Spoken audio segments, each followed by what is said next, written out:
and welcome to Getting Drunk with Madira Vogue. We are back in our second season 2024, starting with an amazing personality sitting next to me. Hi MJ, how are you? I'm very good. How are you? Thank you for taking your time with us. Thank you for having me. Well, I don't want to give the introduction right now. I will keep the introduction for the last, but I must say she's very talented. She's a media professional with 10 years of experience and has been doing some amazing films. So MJ, before we get into what you're doing currently, I want to understand how did it all begin? How did you start with the journey in the media industry? So, a bunch of friends, we were planning to make a short film and with crowdfunding. So, we made the film, we premiered it at the Florence Film Festival. And on that project, I was a creative producer and I was an assistant director.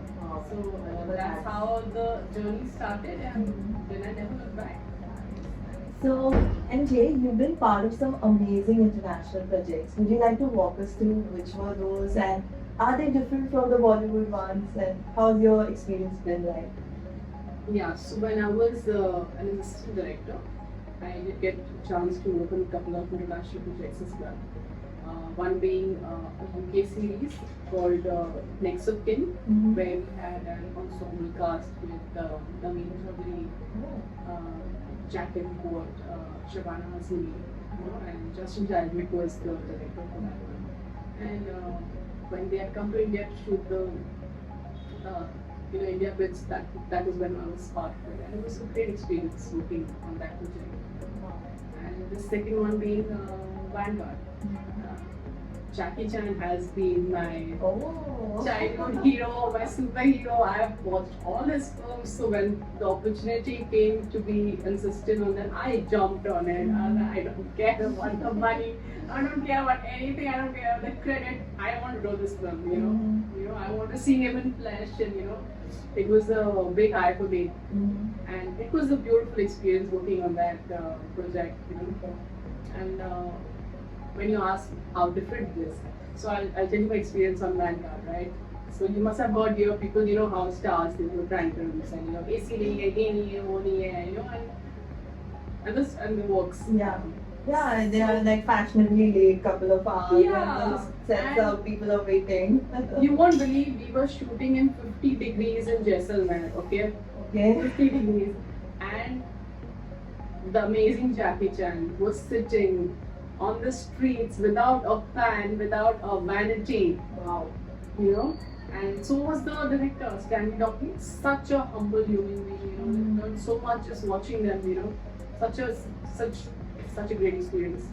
So here I must introduce her again because I know you guys must be waiting to know what is the big surprise.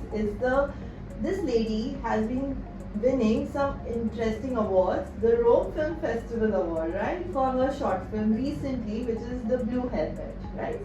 And I saw the movie and I was mind blown by it. I mean, the movie has so many layers, and as a filmmaker, I'm sure you must have had a lot of ideas while writing the script, visualizing it. Was it always supposed to be the way it has come out? So interesting fact that I want to tell you. The story of the film is something that actually happened to me in real life.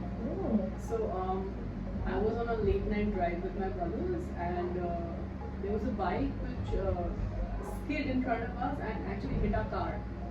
So our car was damaged, and the car was damaged just fine, but the guy who was riding the bike, he got really hurt because he wasn't wearing a helmet. It was late in the night. And that incident kind of stuck with me, and I wanted to make a short film, so I was like, this is like a perfect opportunity for me to say something, because I really feel about helmets, and people, it's like it should be a compulsion, right? It's a necessity. So I thought, let me just make a film around that. So that's how the thought came about. I saw Blue Helmet, I've seen some of the projects. You have a very unique storytelling style as well when you wrote Blue Helmet. It's quirky, it's nice, it appeals to the audience. How does that narration and that whole storytelling style come in? Is there a secret formula? See, in a world where everybody apes everyone, you need to find your own voice. And after having worked as an assistant director and writer for more than 10 years. And after seeing so many great directors, working their art, their vision, their process, somewhere along the line you kind of develop your own voice, and that is very important. You cannot say, "Hey, this film is like that filmmaker, that film." You have to find your own voice. Yeah. And I've always wanted to make a film which would identify with other people, should be relevant, but at the same time, I didn't want to make your hardcore serious film. So you need to kind of find your own voice. What would you say to someone who's just starting off now? Like, is there a thing that they should do if they're just getting into writing? What process? Whether they should do it full time, part time? And especially in the city we live. Having a passion is great. Everyone must have a passion. But if you're already working somewhere and say suppose your passion is writing, I would say put in that extra hours and extra effort to kind of hone your skills. But don't leave what you're doing already unless you've established yourself. Just keep that going as well. Well, we are in the Maxim city, everybody comes here with a dream to do something in the Bollywood industry, but it's not easy. And specifically when you say women in the Bollywood industry are also having a tough share, I would say, because a lot of Indian movies are made for male audience, male storytelling. So, do you feel it's difficult for women in the industry?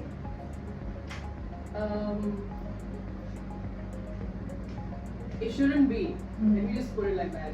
We are 50% of the world's population, right? Yeah. And when we talk about equality, we talk about equal opportunities more than anything else. Yes. And yes, we do see a bias, like everywhere else as well, in the film industry as well.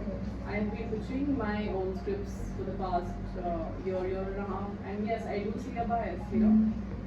When people even talk to you, they say, as a woman as a woman director. Like, what is a woman director? A director is a director, right? Yeah. So that bias is there. And it is more difficult for women because the glass ceiling is there. It's just there, and I think the only way we can kind of work around it if women support more women, women in those high positions, who are like the decision makers, they need to support and have other women. So MJ, I can't let you go without having to ask you some rapid fire questions. You are a big Bollywood buff. I mean, all the answers had everything from Bollywood to inspirations coming from movies like DDLJ and all. So I mean, I can't let you go without a quick rapid fire. Please, by all means. So, first question. In this Bollywood movie, Shah Rukh Khan famously declares, "Dawn ko pakadna mushkil hi nahi, namumkin hai." This is from which movie? You just said it, Dawn! I'm warming you up with a very simple question. By the way, I love Shah Rukh. Okay. Shah Rukh, if you're listening. Which Bollywood movie is often credited with introduction of the concept to the industry, Angry Young Man? You want the name of the film? Diwar? Yeah. Amazing. Who is often referred to as the tragedy king of Bollywood? Dilip Kumar. Oh my god. Yes. So true. What is the name of the character played by Amir Khan in the movie Lagan?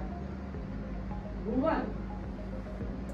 See, I told you, this is the biggest Bollywood fan. What is the name of the fictional town where the majority of action takes place in the cult movie Sholay? Ramgarh. Piece of cake. In which movie did Amitabh Bachchan famously declare the line, "Rishte mein to hum tumhare baap lage"? Shahanshah. Last one. Which Bollywood actor has made his debut in the film Biwi Ho To Aisi, which became an iconic cult? Salman Khan. Yay! Now that you answered all the questions correctly, we Most give you of them. a nice hamper. This is a small hamper. Thank you. Thank you, MJ. Thanks for doing this. This has been really inspiring. And after all the delays which happened because you were busy traveling, we finally made it to this podcast in 2024. So more power to you. I look forward to seeing some amazing work coming this year. Thank you, Priyanka. Thank you for having me. Thank you for being such a support.